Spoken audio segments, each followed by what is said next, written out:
ایک دفعہ کا ذکر ہے کہ ایک قافلہ سفر کر رہا تھا اور دوران سفر ان کا گزر ایک اندھیری سرنگ سے ہو رہا تھا کہ اچانک ان کے پیروں میں کنکریوں کی طرح کچھ چیزیں چبھیں۔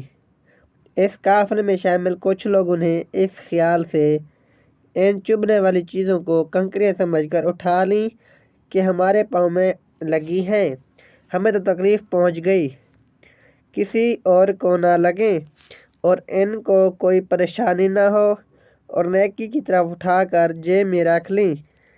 کچھ لوگوں نے زیادہ اٹھا لیں تاکہ زیادہ نیکی حاصل کر سکے، تو کچھ نے کم، اور کچھ لوگ اس قافلے میں ایسے بھی تھے کہ انہوں نے بالکل بھی زحمت نہیں کی اٹھانے کی۔ جب وہ قافلے کے لوگ سرنگ سے باہر نکلے تو وہ سب یہ دیکھ کر حیران تھے کہ جو کچھ انہوں نے کنکریاں سمجھ کر اٹھائے تھے وہ سب کنکریاں نہیں بلکہ بہت ہی قیمتی ہیرے تھے۔ جنہوں نے زیادہ اٹھائے تھے وہ لوگ زیادہ مالا مال ہوئے اور ان کی خوشی کی انتہا نہ تھی۔ جنہوں نے کم اٹھائے تھے وہ پچھتا رہے تھے کہ زیادہ کیوں نہیں اٹھائے، اور جنہوں نے بالکل نہیں اٹھائیں وہ سر پکڑے بیٹھے تھے اور افسوس کر رہے تھے کہ کاش ہم نے بھی کچھ اٹھائی ہوتی۔ دنیا میں زندگی کی مثال اس اندھیری سرنگ جیسی ہے۔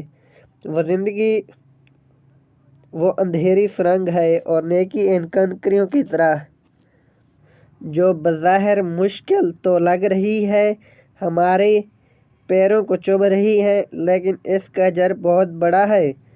اس زندگی میں جو نیکی ہم کریں گے وہ آخرت میں ہیرے کی طرح قیمتی ہوگی، اور اس وقت انسان پچھتائے گا کہ کاش میں نے 2-4 مشکلات اور اٹھائی ہوتی، کچھ نیکیاں اور کمائی ہوتی۔ ایک کاش اللہ ہم سب کو نیکیاں کمانے کی توفیق عطا فرمائے، آمین۔ اگر سٹوری اچھی لگی ہو تو چینل کو سبسکرائب کر کے بیل آئیکن پریس کر لیں تاکہ ہر نئی آنے والی ویڈیو کا نوٹیفیکیشن بآسانی آپ تک پہنچ سکے۔ شکریہ۔